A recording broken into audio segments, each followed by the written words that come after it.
যারা স্মার্টফোন ব্যবহার করো শুনে রাখো, যদি তোমার চোখ কন্ট্রোল না করতে পারো, ফোনের মধ্যে ঢুকলে নারী দেখলে তোমার যদি আশা হয়, ফোনের মধ্যে ঢুকলে খালি খারাপ সাইটে গেলে যদি মন চায়, ফোনের মধ্যে গেলে নোংরা ছবি যদি বারবার চোখের সামনে ভেসে আসে, আর ওইটা দেখা যদি তোমার অভ্যাস হয়, ওই রকম স্মার্টফোন ব্যবহার করা তোমার জন্য জায়েজ না। যে চোখে তুমি নারীর উলঙ্গ চেহারা দেখে তোমার জানটা জুড়িয়ে নিচ্ছ, ওই চোখে কি নবী দেখা যায়? ওই চোখে কি আল্লাহর কাবা দেখা যায়? জলসায় মৌলবী বক্তব্য করছে, মন আমার কাঁদে রে, প্রাণ আমার কাঁদে রে, যেতে চাই সোনার মদিনা। খুব মন কেঁদেছে। আর বাড়িতে গিয়ে শুয়ে শুয়ে এমন ছবি দেখছে, যে ছবি দেখলে গোসল না করলে মাল আর উঠতে পারবে না। কি বুঝলেন? ঈমান থাকবে তো? তাই প্রত্যেকের অনুরোধ করছি, মোবাইল ফোনটা আপনার জন্য কিয়ামতের দিন যেন জাহান্নামের কারণ না হয়ে যায়। শোনাচ্ছিলাম আমাদের সাথে আমাদের ধরার জন্য কি আছে? ফেরেশতা। কি কি? কিরামান কাতিবিন ইয়ালামুনা মা তাফআলুন। সম্মানিত লেখকগণ, আমি যেটা করছি, যেটা বলছি, তারা সাথে সাথে লিখে রাখছে। ইন্নাল আবরারা লাফি নাঈম। যারা কল্যাণ করে, ভালো কাজ করে, তারা নিশ্চয়ই জান্নাতে থাকবে। বলুন সুবহানাল্লাহ। ওয়া ইন্নাল ফুজ্জারা লাফি জাহিম। যারা পাপিষ্ট বদকার, তাদের ঠিকানা হলো জাহান্নাম। তাহলে কিয়ামতের দিন আমাদের সাথে, এই ছেলেরা কথা বলিস না বাবা, ওরাও সুযোগে চালাচ্ছে। প্রথমে আল্লাহ পাক বান্দাকে ধরার জন্য সাথে কি রেখেছে জোরে বলেন? কিরামান কাতিবিন। মানে কিরামান কাতিবিন মানে ফেরেশতা নয়, ফেরেশতার নাম নয়। কিরামান কাতিবিন শব্দের অর্থ হলো সম্মানিত লেখকগণ। সম্মানিত লেখকগণ আল্লাহ ধরবেন, এক নম্বর। দু নম্বর হলো আল্লাহ বান্দার বিচার ফয়সালা করার জন্য, জান্নাতি না জাহান্নামী এটা পাঠানোর জন্য যে জায়গায় আমরা দাঁড়িয়েছি সেই জমিন সাক্ষী দেবে। বলেছেন একটু আগে, ইয়াউমা ইদিন তুহাদ্দিসু আখবারাহা। জমিনের কোথায় কি হয়েছে সব খবর জমিন বলে দেবে। দু নম্বর। তিন নম্বর, আল্লাহ কিভাবে ধরবে? সারা জীবন যত কথা আমরা বলেছি, সব কথাগুলো ফেরেশতারা রেকর্ড করছে। কে রেকর্ড করছে? এই যে দুটো তিনটে ক্যামেরা বসানো আছে। যদি একটা ভুল কথা বলি, কাল সকালে উলুবেড়িয়ার লোক, আপনাদের পীরপুরের লোক, জয়নগর লোক বলে, জয় হুজুর তুমি কালকের বক্তব্য করতে করতে কি বলেছো? কেন বলে? তুমি একটা বাজে কথা বলে গেছো। না ভাই বলি, তো বলছো, এই তো তোমার ফোনে রেকর্ড আছে। না বলতে পারবো? কি বলছেন? তো আমরা কি বলছি, কোথায় বলছি, কার সঙ্গে বলছি, এটা হয়তো কেউ জানে না। জানে কে? কি করে ধরবেন? মায়াল ফিজু, তার আগের আয়াত, ইযু ইয়াতালাক্কাল মুতালাক্কিয়ানি আনিল ইয়ামিনি ওয়া আনিশ শিমালি কাঈদ। মায়াল ফিজু মিন কাউলিন ইল্লা লাদাইহি রাকিবুন আতীদ। 26 পারা 18 নম্বর পৃষ্ঠা 3 নম্বর লাইনের 18-19 নম্বর আয়াত, সূরার নাম কফ। শুনে রাখো, ইযু ইয়াতালাক্কাল মুতালাক্কিয়ানি আনিল ইয়ামিনি ও আনিশ শিমালি কাঈদ। আল্লাহ পাক বলছে, বান্দা তোমার ডাইনে এবং বামে তোমাকে নিয়ন্ত্রণ করার জন্য, তোমাকে সংরক্ষণ করার জন্য, তোমার কাজটা হিসাবটা ধরার জন্য দুজন ফেরেশতা নিযুক্ত করে রেখেছে। মায়াল ফিজু, আহা, মায়াল ফিজু মিন কাউলিন ইল্লা লাদাইহি রাকিবুন আতীদ। তোমার মুখ থেকে যেটা উচ্চারণ হলো, ফোনে বললে কি মনে মনে বললে, তোমার মুখ থেকে যে শব্দটা বার হলো সেটা ভালো কথা না গালাগালি, মিথ্যা না চগলখুরি, বাজে কথা না ভালো কথা, মুখ থেকে যেটা বার হলো সাথে সাথে আল্লাহর খাতায় রেকর্ড হলো। ধরার জন্য 3টে সেটিং হয়ে গেছে। 4 নম্বর, আল্লাহ বলছে তোমার গলায় আমি রেকর্ড মেশিন সিসিটিভি ক্যামেরা ঝুলিয়ে রেখেছি। একটা ছেলে একটা মেয়েকে খুব ভালোবাসে, প্রচন্ড ভালোবাসে। মেয়েটা বলছে দেখো জান, আমি তোমার ছাড়া আর বাঁচবো না, আমার আর মন কিচ্ছু ভালো না, খালি তোমার চাই। খালি কার চাই? তোমার চাই। তো বলে তাই? বললে হ্যাঁ।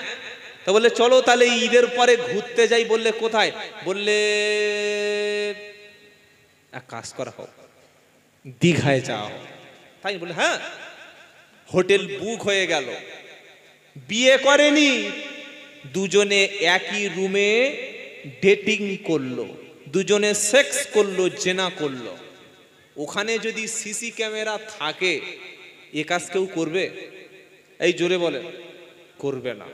আগে দেখে নিচ্ছে এই হোটেলে ক্যামেরা নেই তো, কেউ আমাদের জানতে পারবে না তো, আমি তো বাপকে বলে এসেছি অন্য জায়গায় যাব।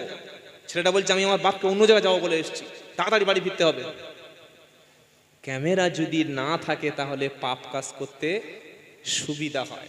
বান্দা সব দিকে দেখে নিয়েছে, ক্যামেরা নাই, চালিয়ে দে। কি তাই তো নাকি? চালিয়ে দে। কিন্তু আল্লাহ বলছে শোনো, তুমি ভাবছো এখানে কোনো ক্যামেরা নাই তাই যা খুশি তাই করেছি। আমি আল্লাহ, আমি আমার পক্ষ থেকে তোমার গলায় একটা record machine, camera machine, CCTV গোপন ক্যামেরা রেখেছি, যেটা তুমি জানো না, যেটা তুমি জানো না। বললে এরকম কথা আছে, ওয়াকুল্লা ইনসানিন আলজামনাহু তাইরাহু ফি উনুকিহি ওয়া নুখরিজু লাহু ইয়াউমাল কিয়ামাতি কিতাবাই ইয়ালকাহু মানশুরা ইকরা কিতাবাকা কাফা বিনাফসিকাল ইয়াউমা আলাইকা হাসিবা। 15 পারা 2 পৃষ্ঠা 6 নম্বর লাইনের 12 নম্বর আয়াত সূরার নাম বানী ইসরাঈল। ওয়াকুল্লা ইনসানিন আলজামনাহু তাইরাহু ফি উনুকিহি। আমি প্রত্যেকটি বান্দার গলায়, প্রত্যেকটি মানুষের গলায়, হিন্দু হোক আর মুসলিম হোক, ডাক্তার হোক আর মাস্টার হোক, হাফেজ হোক আর মুফতি হোক, চোর হোক আর চিটিংবাজ হোক, প্রত্যেকটা মানুষের গলায় আমি আল্লাহ বান্দার গ্রীবা দেশে এমন একটা বস্তু রেখেছি, সে যা করছে, যা খাচ্ছে, যেখানে যা কিছু করছে সব কিছু ওতে রেকর্ড হচ্ছে। কিয়ামতের দিন আমি আল্লাহ বলবো ইকরা কিতাবাকা, হে ফেরেশতা ওর আমলনামাটা, ওর গলার মধ্যে কি কি ছিল রেকর্ড হলো সবগুলি ওর সামনে দিয়ে দে। ইকরা কিতাবাকা, ওকে নিজে পড়তে বল। করাকাত নামাজ পড়েছে, ওর হিসাবটা দিতে বল। কবার আল্লাহু আকবার বলেছে, ওর হিসাবটা দিতে বল। কবার সুবহানাল্লাহ বলেছে, হিসাবটা ওকে বুঝিয়ে দিতে বল। কত টাকা দান করেছে, হিসাবটা ওকে বুঝিয়ে দিতে বল। কতটা মিথ্যা বলেছে, মানুষকে ঠকিয়েছে, ওজনে কম দিয়েছে, সব কিছু ওকে পড়তে বল। বান্দা নিজে নিজে পড়বে, নিজে নিজে পড়বে। আল্লাহ পাক বলবে কাফা বিনাফসিকা ইয়াউমা আলাইকা হাসিবা, আজ তুমি তোমার নিজের হিসাব দেওয়ার জন্য যথেষ্ট। হে বান্দা তুমি নিজে নিজে পড়ো, দেখো দেখো পড়ো, পড়ে পড়ে তোমার আমলনামাটা তুমি দেখো। যদি তোমার নেকিটা বেশি হয়, আমল যদি বেশি হয়, পাল্লা যদি ভারী হয়, তোমার জন্য জান্নাত খোলা।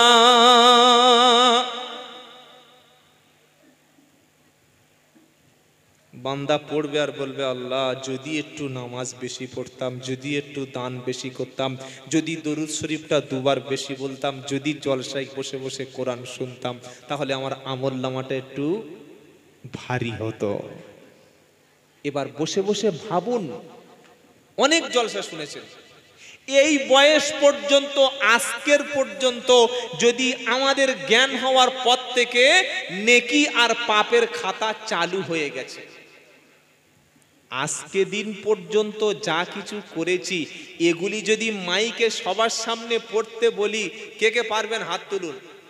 যে আমি যা করেছি সব করতে পারবো। এ বাবা, হিসাব করে হাত তোলো, এটা পার্টির মিছিল নয়। কি খালি একজন উঠে এসে বলুন যে আমি জ্ঞান হওয়ার থেকে যা যা করেছি ভালো খারাপ সব মিলিয়ে একদম সব চাপ খুলে বলে বলো কে আসবে বাবার উঠে আসবে, আমার ক্ষমতা আছে, আমার ক্ষমতা আছে বললে আর কেউ এখানে তুলবে লাথি মেরে ফেলে দেবে, শালা তুমি সেই মাল। কি বলছেন? কারোর ক্ষমতা নাই, যত বড় বক্তা হোক আর হুজুর দেখো। কি বুঝলেন? আসল অন্তরের খবর আর কে কি করেছি সেটা আমি ভালো জানি, আপনি কি করেছেন আপনি জানেন। সাদা পাঞ্জাবি সাদা পোশাক পরে দেখবেন নেতা মন্ত্রীরা ভোটের সময় একটা চিল্লেছে গলা ধরে গেছে, এক চিল্লা। সাদা পোশাক পরে তাকে বড় সমাজসেবী বানিয়ে দেওয়া হয়েছে, কিন্তু মালের ভিতরে যে পুরো 2 নম্বর, পুরো হারাম, পুরো নাপাক। স্টেজে এক চরিত্র, বাইরে এক চরিত্র, আছে না নাই? আমাদের বারাইপুরে আছে, আমার এলাকায় বারাইপুরে একটা নেতা আছে, তার বউ দেখলে মনে হবে না যে এটা এর বউ, বিশাল। কিন্তু আর একটা গার্লফ্রেন্ড পুষেছে, তার জন্য একটা স্করপিও কিনে দিয়েছে মাত্র 18 লাখ টাকা। ওটা রিজার্ভে থাকে। কি থাকে বলো? রিজার্ভে। অনেকের বাড়ি দেখবেন কারেন্ট চলে গেলে ইনভার্টার আছে, আছে না? ইনভার্টার বোঝেন? কারেন্ট চলে গেলে ব্যাটারি চার্জিং করে সঙ্গে সঙ্গে ফ্যান লাইট চলতে শুরু করে। তো ওই মালগুলো সাইডে রেখে দিয়েছে। রাত্রেবেলা তো আমার বউ পাবো, কিন্তু মাঝে মাঝে বাইরে যাওয়ার সময় ওর সঙ্গে এনজয় করব। এটা হচ্ছে চরিত্র। কিন্তু আল্লাহর নবী সাল্লাল্লাহু আলাইহি ওয়াসাল্লাম বলছে, ও সাহাবারা, দিনের বেলা আমার মধ্যে যেটা দেখো আর রাতের বেলা যেটা দেখো সবগুলো খুলে খুলে বলে দাও। সুবহানাল্লাহ বলবেন না? একটা নেতার নাম বলুন তো, আমি সেই নেতার জন্য ভোটে লড়বো, তার পার্টিটা প্রকাশ্য করব, যে নেতা জীবনে মিথ্যা কথা বলেনি। বলো একটা নেতার নাম বলো, যে নেতা জীবনে কখনো 2 নম্বরই করেনি, যে নেতা জীবনে কখনো 1 টাকার মাল চুরি করেনি, যে নেতা জীবনে কোনোদিন গরিবের হক নষ্ট করেনি, যে নেতা জীবনে তার পার্টির লোককে কোনোদিন মদের বোতল দেয়নি। আছে? 1400 বছর আগে চ্যালেঞ্জ। আল্লাহর নবী বিশ্ববাসীর জন্য আদর্শ। তাই সমস্ত দল ভুলে গিয়ে ভাই ইসলামের ঝান্ডাটা হাতে করে ধরো, কোরআনটা বুকের উপরে ধরো, মসজিদের মধ্যে চলে এসো, রসুলকে নেতা হিসাবে মেনে নাও। যদি তুমি রসুলের নেতা হিসাবে মেনে নাও, তুমি যুবক যদি রসুলের ঝান্ডাটা তুলে নাও, মরার সাথে সাথে ওই মদিনাওয়ালা নবী তোমার কবরে এসে নবী বলে পরিচয় দিয়ে যাবে। জোরে বলো সুবহানাল্লাহ। যাদের সঙ্গে ঘুরছি, যাদেরকে চা খাওয়াচ্ছি, যাদের পিছনে হই হই করছি, এগুলো কখনো তোমার কিয়ামতে বাঁচাতে পারবে? জোরে বলো না। তাই যখন সামনে তার সিসিটিভির ফুটেজ দিয়ে দিল, সে পড়বে আর বলবে, আল্লাহ এগুলো আমি সব করিনি। ইয়া লাইতানি ইয়াউমা ইয়াওয়াদ্দু যালিমু আলা ইয়াদাইহি ইয়াকুলু ইয়া লাইতানি তাকাজতু মা'আর রাসূলি সাবিলা। সূরা ফুরকান। বান্দা হাতগুলো মুখের মধ্যে ভরে দেবে, দিয়ে বলবে, আফসোস, কি সর্বনাশ করলাম, কি সর্বনাশ করেছিলাম। দিনে 5 বার ডেকেছিল মসজিদে, আলেমরা বলেছিল কোরআন শিখে নিতে, আল্লাহর নামাজি ইমানদার ব্যক্তিরা পাড়ায় পাড়ায় কোরআন শিখিয়েছিল, ওলিরা ডেকে ডেকে মানুষকে হেদায়েতের কথা বলেছিল, ইমাম সাহেব ডেকে ডেকে দ্বীন ইসলামের কথা বলেছিল। যদি আমরা তাদের ধরতাম, আলেমদের ধরতাম, ওলামাদের মজলিসে বসতাম, আজকের জাহান্নামী হতে হতো না। কাদের মজলিসে? জোরে বলুন। কাদের মজলিসে যদি বসতাম? ওলামাদের মজলিসে। ইয়া লাইতানি তাকাসতু মা'আর রাসূলি সাবিলা। কেন রসুলের দল করলাম না? রসুলের সাথীদের সঙ্গে ছিলাম না। যাদের সঙ্গে চলেছি, যাদের সঙ্গে খেয়েছি, যাদের সঙ্গে উঠেছি বসেছি, আল্লাহ পাকের কাছে বান্দা সেদিন বলবে, আল্লাহ উমুক আমাকে নামাজ পড়তে দেয়নি, উমুক আমাকে রোজা করতে বলেনি, উমুক ব্যক্তি আমাকে কোরআন শরীফ শিখতে দেয়নি, আমি জীবনটা হই হই করে কাটিয়েছিলাম, আজকে উমুক ব্যক্তির সঙ্গে যদি না বন্ধু করতাম কখনো জাহান্নামী হতে হতো না। বাঁচতে হলে আলেম ধরো, বাঁচতে হলে আল্লাহর ওলিদের কাছে বসো, বান্দা হলে বাঁচতে হলে দিনের সাথীদের কাছে বসো। যদি বাঁচতে চাও একটা সন্তানকে তুমি আলেম করে নাও। নবী বলল, এ জাতি তুমি শুনে রাখো, কোন আলিমা, হয় তুমি আলেম হও, আলেম যদি না হতে পারো আও মুতাআল্লিমা, আলেমের ছাত্র হও, আলেমের ছাত্র যদি না হতে পারো আও মুস্তামিয়া, আলেমের কথা শোনো, আলেমের কথা শোনার মতো সময় যদি তোমার না হাতে থাকে আও মুহিব্বা লাহু, কমপক্ষে আলেমকে তুমি ভালোবাসো। চারটে হলে রেহাই, আর চারটের বাইরে পড়লে কাপন খুলে উদুম পেটাই। কি বুঝলেন? চারটে। কোন আলিমা, হয় আলেম হও, আলেম মানে কি হাফেজ, কারি, মুফতি, মাওলানা, মুহাদ্দিস, মুফাসসির এসব না। আলেম হলো কে ইলম অনুযায়ী আমল করে, যে ডিগ্রি আছে 6টা, মিশর থেকে, দারুল উলুম দেওবন্দ থেকে, সাহারানপুর থেকে, নাদওয়াতুল উলুম থেকে পড়ে এসেছে, আর পড়ে আসার পরে তার আমল নাই, এটা কি আলেম? জোরে বলেন না। আলেম হলো সে ইলম অনুযায়ী আমল করে। যে কতটুকু আলেম হতে হবে? চলতে গেলে, খেতে গেলে, ঘুমোতে গেলে, ব্যবসা করতে লাগে, কোনটা হালাল কোনটা হারাম এটা বোঝার জন্য, জানার জন্য যতটুকু জ্ঞান লাগে, এই জ্ঞানটুকু শিক্ষা করা সুন্নাত না ফরজ? ফরজ। আলেম যদি না হতে পারো আও মুতাআল্লিমা, আলেমের ছাত্র হও। কার ছাত্র? জোরে বলেন। আলেমের ছাত্র হব কি করে? মাগরিবের নামাজটা পড়ে ইমামের কাছে বসো, আর বসে নিজের কোরআনটা তুমি সঠিক করে নাও, নিজের নামাজটা ঠিক করে নাও। যদি এটা হওয়ার সৌভাগ্য না হয়, নবী বলল আও মুস্তামিয়া, কমপক্ষে তুমি আলেমের কথা শোনো। কার কথা? জোরে বলো। আলেম যে কথা বলে সেগুলো শুনি আমরা। মসজিদে জুমার দিন বক্তব্য হচ্ছে, ইয়া আইয়ুহাল্লাযীনা আমানুত্তাকুল্লাহা ওয়া দারু মা বাকিয়া মিনার রিবা ইন কুনতুম মুমিনিন। চতুর্থ পারা 6 নম্বর পৃষ্ঠা 8 নম্বর লাইনের 278 নম্বর আয়াত, সূরা নাম বাকারা 3 নম্বর পারা সূরা বাকারা 278 নম্বর আয়াত। ইমাম জুমার দিন বক্তব্য করছে, হে ঈমানওয়ালা, আল্লাহকে দেখে ভয় করো, সুদের কারবারকে ত্যাগ করো, সুদের নামটা কেটে ফেলো, সুদের সঙ্গে ইনভলভ হয়ো না, সুদের সঙ্গে তুমি সম্পর্ক রেখো না। যদি তুমি ইমানদার দাবি করো, যদি ইমানদার দাবি করো তাহলে সুদ ছেড়ে দাও। আর যদি তুমি সুদ খাও, আল্লাহ এবং রাসূলের পক্ষ থেকে তোমার বিরুদ্ধে যুদ্ধের ঘোষণা রইল। এ বক্তব্য জুমার দিনে ইমাম যদি বলে দেয়, তারপরের দিন মিটিং থেকে বলবে সেক্রেটারি, এই ইমামের পিছনে নামাজ হবে, এর পিছনে নামাজ হবে। চার দোকানে বসে বিড়ি খাচ্ছে বলে জানিস, বললে কি ইমাম সাহেব পিছনে নামাজ হবে না? তো ইমামের পিছনে নামাজ যদি না হয় তোমার ফতোয়া অনুযায়ী, ভাই তুমি তাহলে আসর থেকে নামাজ পড়া যাও। তোমার তো সামনে দাঁড়িয়ে দিলে তোমার তো গোসল ফরজ হয়ে যাবে। তুমি চার দোকানে ফতোয়া দিচ্ছ হুজুরের পিছনে নামাজ হবে না, কত বড় খেজুর দেখো, ফট করে বলে দেবে।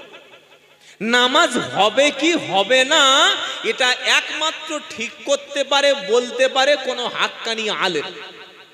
একটা ডাক্তার কি ইনজেকশন দিচ্ছে ওটা স্কুলের মাস্টার বলতে পারবে? কথা বলে না। মাস্টার ক্লাসে কি পড়াচ্ছে ওটা কোনোদিন একটা রাজমিস্ত্রি বলতে পারবে? ইঞ্জিনিয়ার বিল্ডিংটা, কনস্ট্রাকশনটা, ব্রিজটা, রোডটা কিভাবে পয়েন্ট করছে ওটা কোনো বড় পার্টির নেতা বলতে পারবে? যার ডিপার্টমেন্টটা আলাদা। আমি বক্তব্য ঠিক বলছি না ভুল বলছি, এটা ধরার জন্য আলেম লাগবে। তো আলেমের পিছনে নামাজ হবে কি না সাধারণ মানুষ কি করে ফতোয়া দেয়?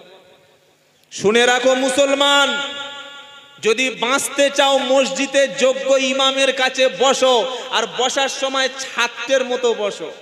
ছাত্র বললে কেন? একজন বিখ্যাত সাহাবার নাম বলছি আব্দুল্লাহ ইবনে মাসউদ। তার পাটা একটা ছোট ছিল, একটু হ্যান্ডিক্যাপ। উনি খেজুর গাছে উঠছে, আল্লাহু আকবার। কয়েকজন সাহাবা হাসছে। নবী বলছে আব্দুল্লাহর পা দেখে হাসছো?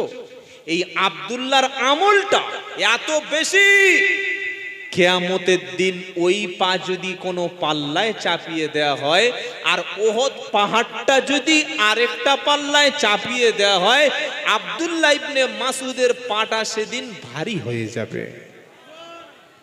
হেসো না। এই আব্দুল্লাহ ইবনে মাসউদ বলছে আল্লাহর কসম, কোরআনের প্রত্যেকটি আয়াত কোথায় নাজিল হয়েছে, কি কারণে নাজিল হয়েছে, আমি আব্দুল্লাহ ইবনে মাসউদ সবগুলো জানি। জোরে বলবেন না সুবহানাল্লাহ। কত বড় মাপের আলেম, নবী সাহাবা।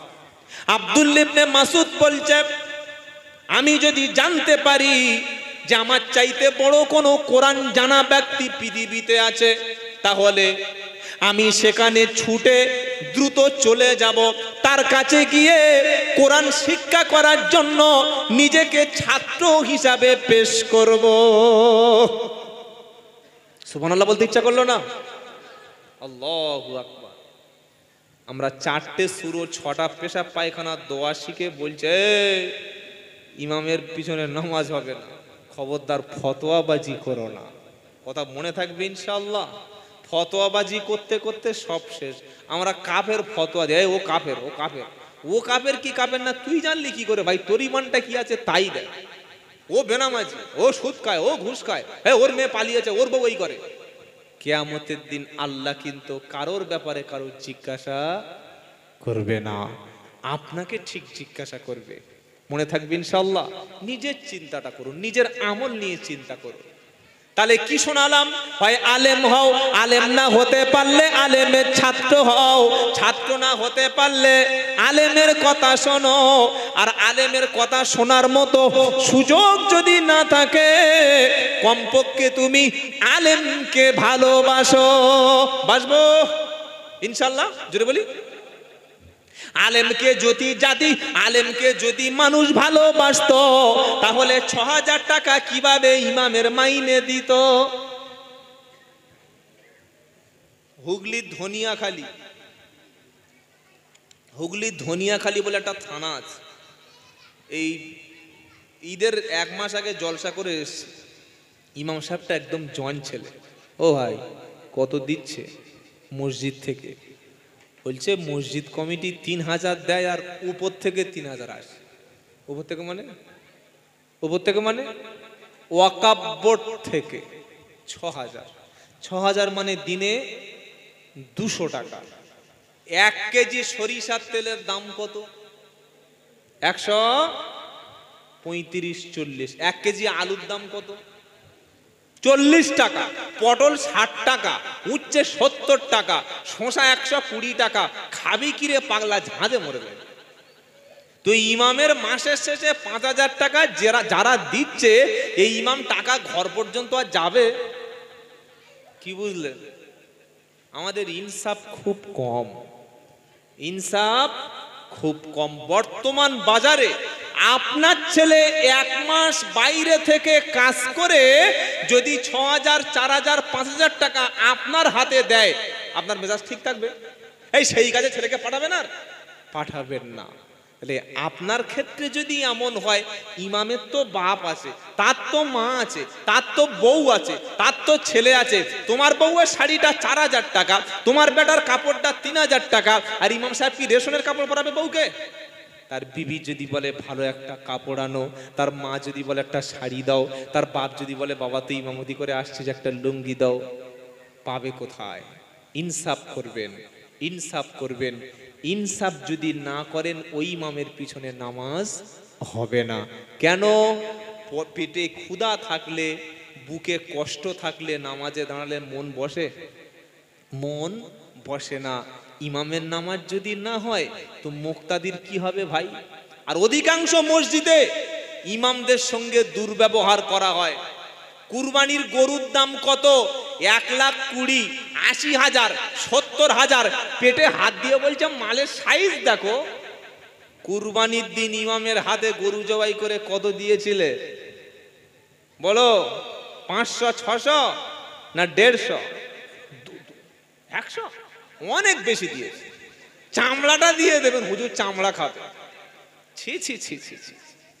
বলছে আমাদের ইমাম সাহেব ঘরের লোক। তো ইমাম সাহেবের বউটা তোমার ঘরের? বিয়ে পড়াচ্ছে, ছেলের বেতে ডিজে বক্স এনেছে, লাইটিং করেছে, ভালো হ্যালোজেন মেরেছে, 8,000 টাকা খরচ করে ক্যামেরা এনেছে, ভিডিও ক্যামেরা করবে। আর বিয়ের সময় বলছে ও হুজুর আমার মেয়েটার জন্য ছেলেটার জন্য একটু দোয়া করে দাও যেন ভালো ছেলে আসে। বিয়ে হুজুর দোয়া করে দিল। যাওয়ার সময় হুজুর চলে যাচ্ছে। বিয়ের পরে ইমাম সাহেবের পকেটে সম্মানের সঙ্গে অন্তত 1,000 টাকা দেওয়ার দরকার ছিল? ছিল না? ছিল না।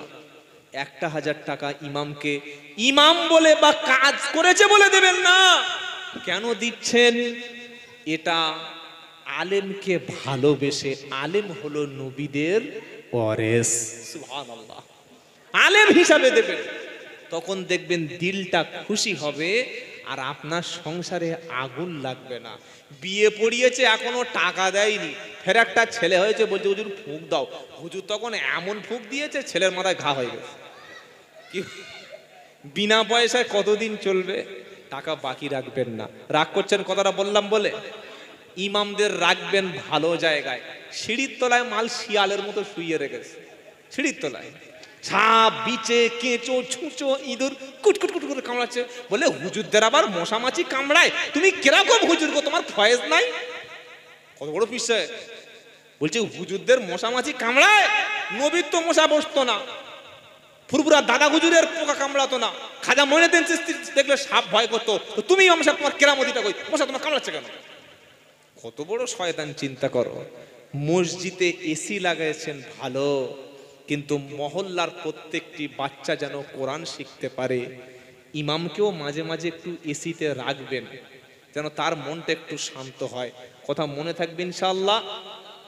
কিরামান কাতিবিন ইয়ালামুনা মা তাফআলুন ইন্নাল আবরারা লাফি নাঈম ওয়া ইন্নাল ফুজ্জারা লাফি জাহিম।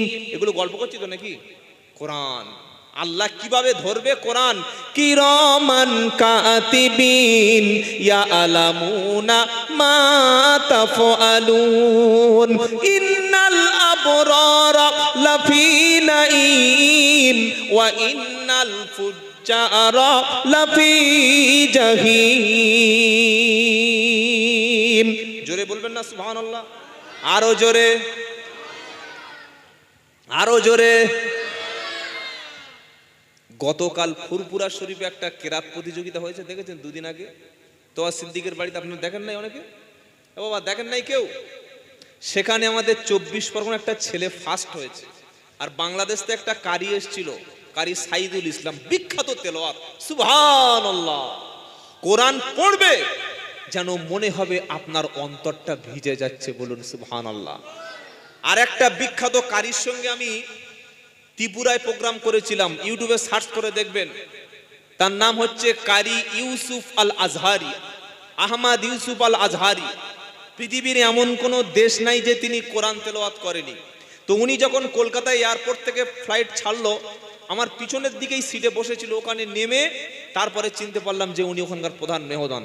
তো যখন কোরআন তেলাওয়াত করছে মানুষ পাগলের মতো হয়ে গেছে, কারণ বান্দা যখন কোরআন পড়ে সে আল্লাহর সঙ্গে কথা বলে। সুবহানাল্লাহ বলবেন না? আজ তো আমরা কোরআন পড়ি না, আর কোরআন পড়লে শোনার দিকে সেরকম মন মানসিকতা নাই। এই আমাদের বর্তমান যুগের কারীদের কোরআন শুনে যদি আমাদের ঈমানটা এই হয়, নবীর পিছনে যদি আমরা নামাজ পড়তে পারতাম, তাহলে কোরআন যখন নবী তেলাওয়াত করতেন অবস্থাটা কি হলো বলুন তো? কি হতো বলুন তো? নবী কোরআন তেলাওয়াত করছে, কাবা শরীফের মধ্যে আবু জেহেল, আবু লাহাব, উতবা এবং সাইবা চারজনে বললে মুহাম্মদ কি বলছে চল তো গিয়ে শুনে আসি। বলে যাবি? ও তো আমাদের শত্রু। তৃণমূলের যখন মিটিং হয়, দুটো একটা সিপিএম এর লোক কি বলছে শুনতে যায় না? যায় না? যায় না? যখন কংগ্রেসের মিটিং হয়, দুটো একটা বিজেপির লোক বলছে এই চল তো কি বলে শুনে আসি। যায় না? যায় না? আল্লাহর নবী কোরআন পড়ছে, আবু জেহেল বললে চল দেখি শুনতে যাই। এসে 1 ঘন্টা 2 ঘন্টা 3 ঘন্টা 4 ঘন্টা 5 ঘন্টা হয়ে যাচ্ছে, দাঁড়ানো থেকে একটু বসবে সেই সুযোগ নাই। এত সুন্দর কোরআন আল্লাহর নবী তেলাওয়াত করছে, বলুন সুবহানাল্লাহ। তো নবী যখন তেলাওয়াত করতেন আমাদের মতো, আমাদের যা নামাজ আল্লাহু আকবার, আলহামদুলিল্লাহি রাব্বিল আলামিন, আর রহমানির রহিম, মালিকি ইয়াউমিদ্দিন, ইয়াকা নাবুদু ওয়া ইয়াকা নাস্তাইন। ফেরেশতারা বলছে এরকম কতদিন চালাচ্ছিস? বলে 6 বছর। বললে আগে ঠিক কর, আগে ঠিক কর। কোরআন পড়তে হবে বাপের মতো, মায়ের মতো, নানির মতো, না নবীর মতো? কিরকম? ওয়ারাতিলিল কুরআনা তারতিলা, সূরার নাম মুজাম্মিল, 29 পারা 4 নম্বর লাইন, 4 নম্বর আয়াত। ওয়ারাতিলিল কুরআনা তারতিলা, আল্লাহ বলছে নবী কোরআন যখন তুমি তেলাওয়াত করবে, থেমে থেমে বুঝে বুঝে তারতিলের সঙ্গে তাজবিদের সঙ্গে তেলাওয়াত করো। সুবহানাল্লাহ বলবেন না? কারণ কোরআন শুনলে ইমানদারের চক্ষুটা পানিতে ভিজে যায়। সুবহানাল্লাহ বলেন। কোথায় লেখা আছে? ওয়াইদা সামিউ মা উনজিলা ইলার রাসূল তারা আয়ুনাহুম তাফিদু মিনাদ দামই মিম্মা আরাফু মিনাল হাক্কি ইয়াকুলুনা রাব্বানা আমান্না ফাকতুবনা মা'আশ শাহিদিন। 7 পারা 1 পৃষ্ঠায় 1 নম্বর লাইন, সূরা মাইদা 83 নম্বর আয়াতে, ওয়াইদা সামিউ মা উনজিলা ইলার রাসূল, নবী আপনার উপরে যে কিতাব পাঠিয়েছি, যখন দেখবেন ইমানদাররা শুনছে, এই কোরআনটা শুনে ইমানদারদের চক্ষুটা তখন পানিতে ভিজে গেছে। কেন ভিজেছে? তাদের সত্যটা চিনতে পেরেছে, আল্লাহ চিনতে পেরেছে, নবী চিনতে পেরেছে। তারা জবান দিয়ে বলেছে যে আল্লাহ আমাদের নামটা আপনি মুসলমান হিসাবে লিখে নিন। আবু জেহেল, আবু লাহাব, উতবা, সাইবা 4টে শয়তান সকাল পর্যন্ত শুনেছে। কটা পর্যন্ত? ভোর হয়ে গেছে। বলে বাড়ি যাবি না? হ্যাঁ রে। বলে তুই কে রে? বলে আমি আবু লাহাব। বলে তুই শুনছিলিস? বলে তুই কি মনে করছিস তুই একা? 4 দেয়ালে 4 জন দাঁড়িয়ে শুনছে। বললে এক কাজ কর, এই আবু জেহেল, আমরা যদি এরকম কোরআন প্রত্যেকদিন শুনতে আসি, ওমর আর আবু বকরের মতো যদি ভট করে ভুল করে মুসলমান হয়ে যাই, মান সম্মান থাকবে? আর হ্যাঁ, মান সম্মান থাকবে? কাল সকালবেলা দিলীপ ঘোষ যদি তৃণমূল হয়ে যায়, মান সম্মান আর থাকবে? কি বুঝলেন? সবাই জানে দিলীপ ঘোষ মানে পাকা বিজেপি, মমতা ব্যানার্জি মানে পাকা তৃণমূল, অদিত চৌধুরী মানে পাকা কংগ্রেস। কি ঠিক বলছি না ভুল বলছি? তো আবু জাহেল যদি পরের দিন মুসলমান হয়, আর মক্কায় রাজনীতিটা হবে কি করে? আর মক্কায় রাজনীতি চলবে কি করে? আবু জাহেল বলছে এই আবু লাহাব, এদিকে আয়। বললে কি? হাতে হাত দে, তওবা কর। বলে কি তওবা রে? বললে কাল থেকে মরে গেলেও বাড়ি থেকে রাত্রেবেলা আসবো না, মুহাম্মাদের কোরআন আর শুনবো না। তাহলে আর মুসলমান হওয়ার কোনো ঝামেলা নাই। আবু লাহাব, উতবা, সাইবা সব বড় বড় মালগুলো আবু জেহেলের হাত দিয়ে তওবা পড়ছে। বললে আমি তওবা করছি, কাল থেকে আর এখানে আসবো না। আবু জাহেল খুব খুশি। তার পরের দিন মালটা সকাল সকাল বার হয়েছে, কাবা শরীফের কাছে দাঁড়িয়ে আছে, ভাবছে আমি তওবা পড়িয়েছি মানে আবু লাহাব, উতবা, সাইবা ওরা কি আর আসবে? একা মজা করে কোরআন শুনবো। আবু লাহাব মনে করছে আবু জেহেল পীর সাহেব আর আমরা তার মুরিদ, পীর সাহেব যদি তওবা পড়ায় তাহলে ও তো নিজে নিশ্চয়ই আসবে না, আমাদের কোনো ঝামেলা নাই। 4 জন একই ভেবেছে, ভেবে দাঁড়িয়ে গেছে, আবার শুনছে আর নবী তেলাওয়াত করছে। কোরআন যেখানে পড়া হবে সেখানে কবিতার মতো মিল আছে, বলুন সুবহানাল্লাহ। আছে না নাই? কোরআন কবিতার মতো মিল আছে না নাই? যেমন ইয়াসিন আল কুরআনিল হাকীম ইন্নাকা লামিনাল মুরসালিন আলা সিরাতিম মুস্তাকিম তানজিলাল আজিজির রহিম লিতুনদিরা কওমান মা উনদিরা আবাউহুম ফাহুম গাফিলুন। মিল আছে না নাই? কবিতার মতো পড়লে সারা জীবন শুনতে ভালো লাগবে। এবার সূরা রহমানটা দেখুন। আর রহমান আল্লামাল কুরআন খলাকাল ইনসানা আল্লামাহুল বায়ান আশ-শামসু ওয়াল কমারু বিহুসবান ওয়ান নাজমু ওয়াশ-শাজারু ইয়াসজুদান ওয়াস-সামাআ রাফাআহা ওয়া ওয়াদাআল মিজান। শুধু নুন আর নুন মিল আছে। 30 পারা চলুন।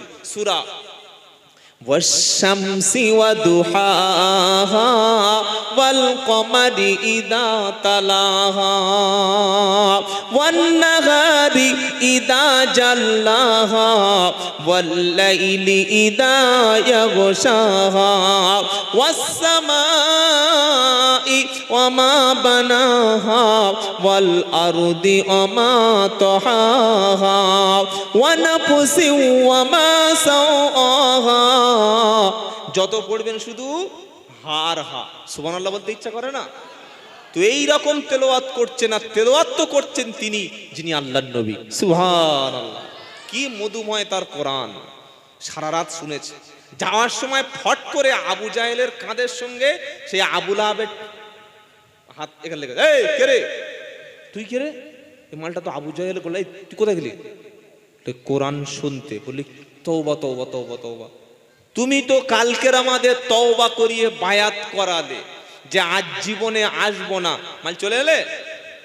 বললে এই লোক কি আর কেউ সামলাতে পারে? কোরআনের লোক কেউ সামলাতে পারে না। বলছে তুই এসছিস কেন? বললে ভেবেছি তুমি আসবে না তাই আমি এসছি। তখন আবু জাহেল বলল না, এ তওবা টওবা করি আর কাজ হবে না, ফের যদি তওবা করি মাল যদি কাল ফের হাজির হয়। বললে এক কাজ কর, এই আরবে যত কাফের আছে সবগুলোকে এক জায়গায় ডাক, ডেকে একটা আইন পাশ করি। আইনটা কি? তো অকালাল্লাযীনা কাফারু লা তাসমাউ লিহাদাল কুরআনি ওয়ালগাউ ফীহি লাআল্লাকুম তাগলিবুন। 24 পারা 18 পৃষ্ঠা 11 নম্বর লাইন 26 নম্বর আয়াত সূরা হামিম সাজদা। কাফেররা বলল অকালাল্লাযীনা কাফারু, কাফেররা বলল লা তাসমাউ লিহাদাল কুরআন, তোমরা কখনো কোরআন শুনতে যাবে না, তোমরা কেউ কখনো কোরআন শুনতে যাবে না। ওয়ালগাউ ফীহি লাআল্লাকুম তাগলিবুন, কোরআন শুনতে যাবে না, আর যারা যাবে তোমরা প্রত্যেকের বাধা দেবে, তবে তোমরা জয়ী হবে। আজ ইসলামের দুশ্মন আবু জাহেলের বাচ্চারা কোরআনের মজলিস, কোরআনের কারখানা, মাদ্রাসাগুলো বন্ধ করছে না, করে না? জোরে বলো। আমি আসামে এবছর প্রায় 10 বার আল্লাহ নিয়ে গেছি, অনেকগুলো জেলায় ঘুরেছি।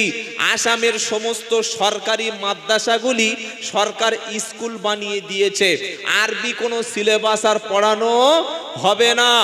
আসাম সরকার তারা ঠিক করেছে আগামী বছরের মধ্যে প্রায় 1000 খারেজি জনগণের টাকায় যে মাদ্রাসা চলে সেই মাদ্রাসা বন্ধ করে দেব। কেন? বলছে মাদ্রাসায় জঙ্গি হয়। কি হয়? জোরে বলো। আজকের মুর্শিদাবাদে রেজিনগরে মাধ্যমিক পরীক্ষা দেওয়া দুটো ছেলে সামান্য গোলমাল হয়েছে, স্কুলে বন্দুক নিয়ে মাস্টারের সামনে ধরেছে। খবরটা কেউ দেখেছেন? এ বাবা, কেউ দেখেননি? কেউ দেখেছেন? খবর রাখবেন মাঝে মাঝে। মাধ্যমিক পাস মানে বয়স 15 বা 16, এইরকম দুটো মাল হাতে বন্দুক নিয়ে ক্লাসে গিয়ে স্যারের বুকে ধরছে। খবরে বলি দেখি নামটা কি, না নাম আর পাওয়া যাচ্ছে না। কেন? সাংবাদিকরা কি বোকা? ওরা কি মূর্খ? যদি নামটা আব্দুল্লাহ হয়, ইসমাইল হয়, জুবায়ের হয়, সাদ্দাম হয়, কাসেম হয়, মুহাসিন হয়, সাইফুল্লাহ হয়, উবাইদুল্লাহ হয়, তখন নামটা উপরে মোহাম্মদ উবাইদুল্লাহ বন্দুক নিয়ে ক্লাসে ঢুকেছে, এটা ছাপবে না? ছাপবে না? জোরে বলো। আর নামটা যদি রাজীব, দিলীপ, শ্যামাপদ, হরিপদ, আমি কিন্তু হিন্দু বিদ্বেষী কথা বলছি না ভাই। অশান্তির জন্য সাংবাদিকরা আর আমাদের দেশের রাজনীতিবিদরা দায়ী। সামান্য কিছু হলে তোমরা মাদ্রাসায় জঙ্গি খুঁজে পাও, তোমরা খালি বলো এনআইএ তদন্ত চাই, পুরো মাদ্রাসাকে উড়িয়ে দিচ্ছ, তোমরা ভেঙে ফেলছো। কিন্তু স্কুলের মধ্যে বন্দুক নিয়ে মাধ্যমিক পরীক্ষা দেওয়ার ছেলে, তারা যদি ক্লাসে বন্দুক নিয়ে যায়, তোমাদের লিখতে কি তোমাদের কলমের আগায় নিরোধ বাঁধা ছিল? তোমরা কেন লিখতে পারো নাই যে ছেলেদের নামটা ওই ধর্মের? ওই সময় তোমরা লিখতে পারোনি, কিন্তু মোল্লা মোল্লা গন্ধ বার হলে ছবি দিয়ে সামনে ছেপে দেবে। কি বলছেন আপনারা? কি বলছেন? তাই আমি আমার ভাষায় নয়, কবির ভাষায় বলি, কি জানেন? বিপ্লবী বিদ্রোহী মৌলবাদী কেন জঙ্গিবাদী। টুপি আর দাড়ি দেখলে আমাদের কি বলে? কথা বলেন। লাদেন সেমাল মরে গেছে, আর আছে। এখন বলছে এরা তালিবান, জঙ্গি, পাকিস্তানি, বলছে না? বলে না? বিপ্লবী বিদ্রোহী মৌলবাদী কেন জঙ্গিবাদী, সত্যের পক্ষে আছি বলে আমরা বিপ্লবী, কোরআনের পক্ষে কথা বলি তাই আমরা উগ্রবাদী, জিহাদের পক্ষে গান লিখি তাই আমরা মৌলবাদী, বিপ্লবী বিদ্রোহী মৌলবাদী কেন জঙ্গিবাদী। কি মনে করে ওই হনুমান, দাড়ি টুপি দেখলেই তালিবান? কি মনে করে ওই হনুমান, দাড়ি টুপি দেখলেই তালিবান? আবার সিংহের চাইতে বেশি ভয় পায়, বাঘের চাইতে বেশি ভয় পায়, মাথায় পাগুড়ি দেখে যদি। বাসে উঠবেন, যাবেন হাওড়া, ট্রেনে উঠে শিয়ালদায় যাবেন, যদি দেখেছে মাথায় টুপি আর মুখে দাঁড়িয়ে, সরে বস, সরে বস। কেন ভাই? বিশ্বের মধ্যে যারা বড় বড় খুনি মুসলমান কটা আছে লিখে রেখে দাও। আমি আব্দুল্লাহ জুবায়ের বলছি, বিশ্বের জমিনে সবচাইতে বড় খুনির নাম হচ্ছে হিটলার। 80 লক্ষ ব্যক্তিকে খুন করেছিল হিটলার। হাফেজ কারি মুফতি মাওলানা সাহেব পীর সাহেব ছিল, তাই তো? সে ছিল খ্রিস্টান। সে কি ছিল? বুশ। ইরাক এবং আফগানিস্তানে কয়েক লক্ষ নয়, কয়েক কোটি মানুষকে হত্যা করে শেষ করে দিয়েছে। সে তো মুসলমান ছিল না। আমাদের পাশের প্রতিবেশী দেশ মায়ানমার, সেখানকার সূচি সরকার প্রধান 2017 সালে প্রত্যেকে দেখেছেন ছোট্ট ছোট্ট বাচ্চাকে টুকরো টুকরো করেছে। আজকের ইহুদিরা নিরীহ ফিলিস্তিনিদেরকে টুকরো টুকরো করছে। ফিলিস্তিনির বাচ্চারা খেতে পাচ্ছে না ভাই, না খেয়ে ঘাস খাচ্ছে, মাটি কামড় দিচ্ছে। একটা বাচ্চা কাঁদতে কাঁদতে বলছে, ওগো আল্লাহ তুমি আমাদের তুলে নাও, ওগো আল্লাহ তুলে নাও। সাংবাদিকরা বলছে কেন? ছোট বাচ্চাটা বলছে, শুনেছি জান্নাতে গেলে নাকি খাবার দেয়, আমাদের তো 15 দিন হয়ে গেল কোনো খাবার নাই। চিন্তা করতে পারছেন? এই খুনগুলো যারা করছে একটাও কোনো মুসলমান নয়, যত দোষ সব নন্দ ঘোষ। তাই কবি কি বলছে? কি মনে করে ওই হনুমান, দাড়ি টুপি থাকলেই তালিবান, আবার সিংহের চাইতে বেশি ভয় পায় মাথায় পাগড়ি দেখে যদি, বিপ্লবী বিদ্রোহী মৌলবাদী কেন জঙ্গিবাদী। আমাদের যদি তালিবান জঙ্গি পাকিস্তানি বলে আমরা রাগ করব না। আমরা এদেশে জন্মেছি আর এদেশে মরব। ভারত স্বাধীনের জন্য সবচাইতে বেশি রক্ত দিয়েছিল ওলামারা, 100-র মধ্যে 90টা রক্ত দিয়েছিল মুসলমানরা। 150 বছর লড়াই করে মার খেয়ে মরে মরে মরে শেষের 50 বছরে তোমরা রক্ত দিয়েছ। এখন তোমরা যদি বলো পাকিস্তানে চলে যাও, আমরা তো যাব না, কারণ স্বাধীন করেছি কারা? জোরে বলো। আমরা রক্ত দিয়েছি, আমরা, এদেশ আমাদের। আর তোমরা সেদিন ব্রিটিশের পা চেটেছিলে, ব্রিটিশের পা চেটেছিলে, আমরা সেদিন রক্ত দিয়েছিলাম। তাই তালিবান জঙ্গি এসব বললে আমরা ভয় পাই না। ভয় পাই নাকি? কি বুঝলেন? কেন?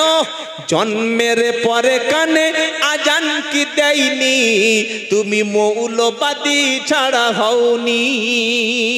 কানে আজান দেয় তো জন্মের পরে? জোরে বলেন না।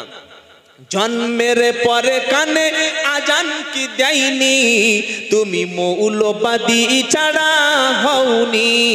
আবার মরণের পরে জানাজা পড়াবে, মরণের পরে জানাজা পড়াবে, তখন কোথায় পালিয়ে যাবি? কোথায় পালাবি বল? কোথায় পালাবি? মরণের পরে জানাজা পড়াবে, তখন কোথায় পালিয়ে যাবি?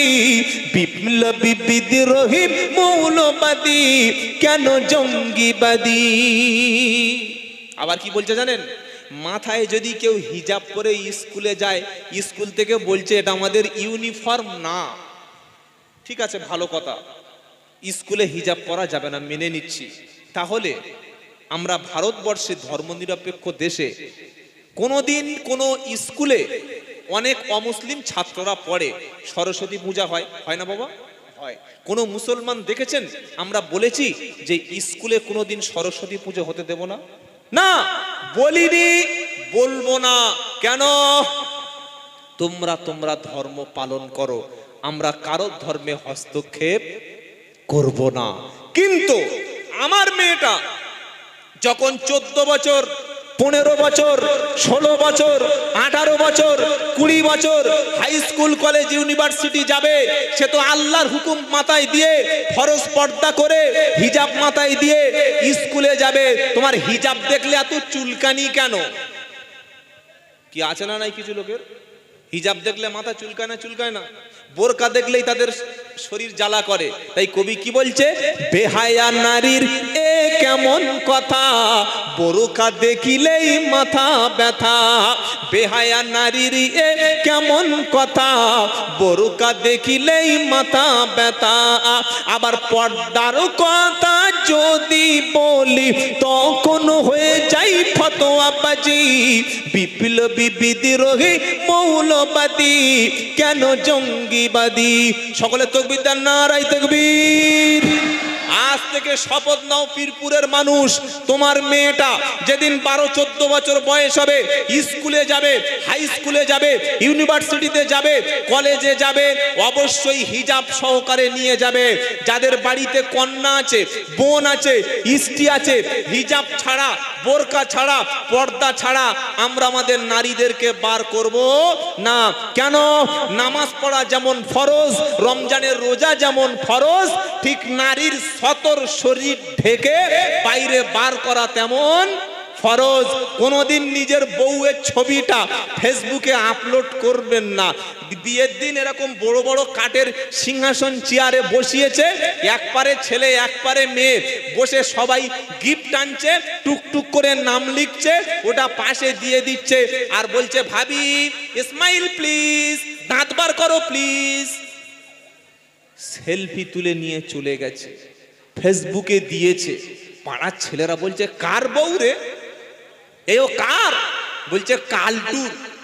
বলছে কোন কালটু? শওকাতের বেটা। বলে হ্যাঁ শওকাতের ছেলে। বলে এত সুন্দর ভাবি, ছি ছি ছি ছি ছি ছি ছি ছি, তওবা তওবা। আমার স্ত্রীটা অন্য কেউ দেখে লাভ রিয়াক্ট করবে, ওর চাইতে আমার হিচড়ে হয়ে যাওয়া ভালো। কেন? স্ত্রী হচ্ছে আপনার কাছে পবিত্র আমানত। মনে থাকবে, মনে থাকবে বাবা। নিজের মেয়েকে কখনো বেপর্দা করবেন না।